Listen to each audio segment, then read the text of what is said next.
चलिए आज मैंने लेकर आया हूँ क्लास 10th का हिंदी बुक। मैंने हिंदी बुक का लेकर चला आया हूँ। पहला चैप्टर का नाम है श्रम विभाजन और जाति प्रथा। इससे जितने भी सारे ऑब्जेक्टिव है जो इस वर्ष के एग्जाम में जो काफ़ी महत्वपूर्ण मतलब इस एग्जाम में पूछे जाने वाला ज़्यादा संभावना है। अगर आप इस वीडियो में बने हैं तो पहले चैनल को सब्सक्राइब कर लीजिएगा और बेल आइकन को दबाना ना भूलिएगा। चलिए स्टार्ट करते हैं। पहला क्वेश्चन क्या कर रहा है? पहला क्वेश्चन क्या कर रहा है उस पर चलते हैं, ठीक है। चलिए पहला क्वेश्चन पे चल रहे हैं। पहला क्वेश्चन क्या कर रहा है? श्रम विभाजन और जाति प्रथा का पहला क्वेश्चन है कि श्रम विभाजन और जाति प्रथा के लेखक कौन है? तो आपको पढ़ाया होगा टीचर की श्रम विभाजन और जाति प्रथा के जो टीचर हैं कौन है? तो ए में डॉक्टर राम मनोहर लोहिया, और बी में बाबा भीमराव अम्बेडकर, और सी में महात्मा गांधी, और डी में है संपूर्णानंद। कौन है? इसका आंसर क्या होगा? जल्दी बताइए इसका आंसर क्या होगा? तो इसका जो आंसर हो जाएगा, इसका आंसर क्या हो जाएगा? बाबा भीमराव अम्बेडकर जो है इस चैप्टर का मतलब लिखे हैं, मतलब संपादक हैं, ठीक है। इसका बी आंसर करेक्ट हो जाएगा। चलिए दूसरा नंबर क्या क्वेश्चन का रहा है? डॉक्टर अम्बेडकर का पिता का नाम क्या था? तो अम्बेडकर जी का पिता का नाम क्या था? ए में है रामदेव सकपाल, और बी में है रामाजी सकपाल, और सी में है राम किशुन सकपाल, और डी में है राधे राम सकपाल। इसका आंसर क्या होगा? इसका आंसर जल्दी बताइए इसका आंसर क्या होगा? तो इसका आंसर हो जाएगा रामजी सकपाल। इसका आंसर क्या हो जाएगा? तो रामजी सकपाल। इसका आंसर बी करेक्ट हो जाएगा, ठीक है। डॉक्टर भीमराव अम्बेडकर का पिताजी का नाम था रामजी सकपाल था, ठीक है। क्वेश्चन नंबर 3 पे चलते हैं। आधुनिक सभ्य समाज कार्य कुशलता के लिए किसे आवश्यक मानता है? तो इसका आंसर क्या होगा कि मतलब आधुनिक जो सभ्य समाज है उसके कार्य कुशलता के लिए किसको आवश्यक मानते हैं? ए में है श्रम विभाजन, बी में है धन विभाजन, और सी में है जन विभाजन, और डी में है जाति विभाजन। इसका आंसर क्या होगा? तो इसका आंसर हो जाएगा क्या हो जाएगा? श्रम विभाजन को क्या मानते हैं? मतलब आधुनिक कार्य कुशलता के लिए मानते हैं, आवश्यक मानते हैं, ठीक है। इसका 3 का आंसर करेक्ट हो जाएगा, ठीक है। चलते हैं अगला क्वेश्चन पे। अगला क्वेश्चन क्या करा है? 4 नंबर क्वेश्चन करा, जाति प्रथा भारत के एक बेरोजगारी का एक क्या है? कारण बनी हुई है। कैसा कारण बनी हुई है? ए में है प्रत्यक्ष कारण, और बी में है प्रमुख, और सी में है ए और बी दोनों। तो इसका आंसर क्या होगा? इसका आंसर, और डी में है इनमें से कोई नहीं। तो इसका आंसर क्या हो जाएगा? इसका आंसर बताइए इसका आंसर क्या होगा? जाति प्रथा का मतलब भारत का कैसा कारण बन गया है? तो प्रत्यक्ष भी बना हुआ है और प्रमुख भी बना हुआ है। तो इसका मतलब आंसर क्या हो जाएगा? सी, ए और बी दोनों, मतलब प्रत्यक्ष और प्रमुख दोनों कारण बना हुआ भारत का। मतलब भारत में जो है जाति प्रथा एक बेरोजगारी का प्रत्यक्ष कारण बना हुआ है, ठीक है। इसका सी करेक्ट आंसर हो जाएगा। मूक नायक क्या है? इसका आंसर बताइए जल्दी, इसका आंसर क्या होगा? मूक नायक क्या है? तो मूक नायक एक क्या था? तो एक पात्रिका था। क्या था? एक पात्रिका था। मूक नायक कैसा था? तो एक पात्रिका था, ठीक है। इसका बी आंसर करेक्ट हो जाएगा। चलते हैं छठा नंबर क्वेश्चन क्या कर रहा है? डॉक्टर भीमराव अम्बेडकर की मृत्यु कब और कहाँ हुई? तो मतलब भीमराव अम्बेडकर का जो मृत्यु हुआ था कब हुआ था और कहाँ हुआ? तो इसका आंसर बताइए, इसका आंसर क्या हो जाएगा? तो इसका जो आंसर हो जाएगा क्या होगा? इसका आंसर बताइए जल्दी, इसका आंसर क्या होगा?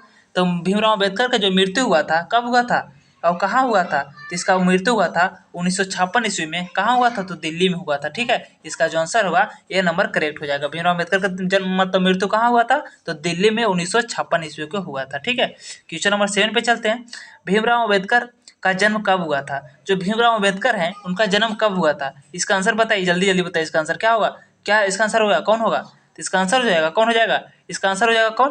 तो इसका आंसर हो जाएगा 14 अप्रैल 1891 ईस्वी का इसका मतलब जन्म हुआ था। 14 अप्रैल कितना को? 1891 ईस्वी को। आप भी ये बना लीजिएगा जो इस सेंटर एग्जाम में इसमें भी प्रश्न पूछने की संभावना है, ठीक है। इसमें मतलब इसको आप याद कर लीजिएगा, ठीक है। चलिए अगला क्वेश्चन पे चलते हैं। 8वां नंबर क्वेश्चन पे। 8वां नंबर क्वेश्चन क्या कर रहा है कि अम्बेडकर की दृष्टि में भाईचारा का वास्तविक रूप कैसा होता है?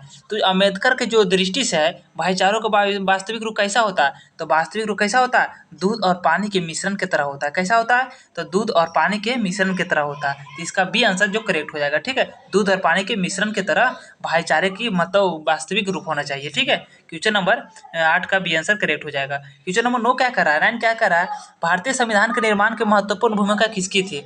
जो भारतीय संविधान जो बना था उसके महत्वपूर्ण भूमिका किसकी थी? तो किसकी थी? भीमराव अम्बेडकर की थी, कि ज्योतिबा फुले की थी, कि राजगोपालचारी की थी, कि महात्मा गांधी की थी? इसका आंसर क्या होगा? जल्दी जल्दी बताइए इसका आंसर क्या होगा? तो भीमराव अम्बेडकर का था। जो भारतीय संविधान का निर्माण करने के लिए उसका महत्वपूर्ण भूमिका किसका था? तो भीमराव अम्बेडकर जी का था, ठीक है। इसका सी मतलब ए नंबर करेक्ट हो जाएगा, ठीक है। क्वेश्चन नंबर चलते हैं 9वां 10वां पे चलते हैं कि सभ्य समाज की आवश्यकता है। सभ्य समाज की आवश्यकता कैसा है? तो सभ्य समाज की जो आवश्यकता है क्या है? तो सभ्य समाज में क्या होना चाहिए? श्रम और क्या ना होना चाहिए? सभ्य समाज की आवश्यकता है। ए में है जाति प्रथा, बी में है श्रम विभाजन और सी में है अनुबंध और डी में है दूध और पानी। तो क्या करा है इसका आंसर जो हो जाएगा, क्या हो जाएगा, गलत है इसका, ठीक है। क्या करा है सभ्य समाज की आवश्यकता क्या है, आवश्यकता है, इसका आंसर होगा, ठीक, गलत है इसका, ठीक है, क्वेश्चन जो है गलत है, ठीक है। अगला क्वेश्चन चलते हैं, अगला क्वेश्चन क्या कर रहा है, 11 नंबर क्वेश्चन कर रहा है, प्राथमिक शिक्षा प्राप्त करने के बाद अम्बेडकर उच्चतर शिक्षा प्राप्त करने के लिए कहाँ, मतलब कहाँ गए थे। तो जो प्राथमिक शिक्षा प्राप्त करने के बाद उच्चतर शिक्षा जो प्राप्त करने के लिए वो मतलब अम्बेडकर जो कहाँ गए थे, कहाँ गए थे। ए में है इटली में, बी में है दक्षिण अफ्रीका, सी में है न्यूयॉर्क और डी में है क्या, डी में क्या है, दक्षिण कोरिया। तो इसका आंसर क्या होगा, तो जो उच्च शिक्षा प्राप्त करने के लिए जो था वो अम्बेडकर जी कहाँ गए थे, तो न्यूयॉर्क गए थे। कहाँ गए थे, न्यूयॉर्क गए थे, ठीक है। इसका बी सी आंसर करेक्ट हो जाएगा, 11 का सी आंसर करेक्ट हो जाएगा, ठीक है, न्यूयॉर्क। ठीक है, अगला क्वेश्चन पे चलते हैं। अगर क्वेश्चन नंबर अगला क्या कर रहा है कि अम्बेडकर चिंतन और रचनात्मक के लिए प्रेरक व्यक्ति थे। मतलब चिंतन और रचनात्मक के लिए कैसे व्यक्ति थे, एक प्रेरक व्यक्ति थे। तो कौन थे, तो एक मतलब जैसे कौन थे, ए में बुद्ध, बी में कबीर और सी में है ज्योति फुल्ले और डी में इनमें से सभी। तीन में से क्या है उनके जो बढ़िया, तो अम्बेडकर जी के जो थे मतलब चिंतक और प्रेरक व्यक्ति कौन थे, तो बुद्ध भी थे, कबीर भी थे, ज्योतिबा फुल्ले भी थे, इनमें से सभी थे, ठीक है। इनके सबसे बड़ी मतलब अच्छे इनके मतलब इनके रचनात्मक एवं प्रेरक व्यक्ति मतलब इसको मानते थे, ठीक है। इसका आंसर मतलब इनको सभी थे, ठीक है, इनमें से सभी, डी इसका करेक्ट आंसर हो जाएगा, ठीक है। 13 नंबर क्वेश्चन क्या करा, जाति पाति तोड़ने का मंडल भाषण तो जो जाति पाति को जो तोड़ने का मंडल भाषण लाहौर में कब हुआ था। जाति पाति को मतलब तोड़ने के लिए जो भीमराव अम्बेडकर ने एक लाहौर में क्या किया था, मतलब भाषण दिया था। कब भाषण दिया था, ए में 1942 में, बी में 1940 में, सी में 1936 में और डी में इनमें से 1938 में। इसका आंसर क्या होगा, तो इसका आंसर क्या होगा, इसका आंसर जल्दी बताइए, इसका आंसर क्या होगा, तो 1936 ईस्वी में जो था वह भाषण दिए थे जाति पाति को तोड़ने के लिए, ठीक है। 1936 ईस्वी में इसका सी आंसर करेक्ट हो जाएगा, ठीक है। अगला क्वेश्चन 14 क्या करा, श्रम विभाजन और जाति प्रथा के जो जाति प्रथा क्या है, श्रम विभाजन और जाति प्रथा क्या है, एक प्रकार का क्या है, ये है कहानी, ए में कहानी, ए बी में भाषण और सी में निबंध और डी में साक्षात्कार। इसका आंसर क्या होगा, श्रम विभाजन और जाति प्रथा क्या है, तो एक निबंध है, ठीक है। इसका आंसर जो हो जाएगा सी करेक्ट हो जाएगा, ठीक है। एक प्रकार का क्या है, निबंध है, ठीक है।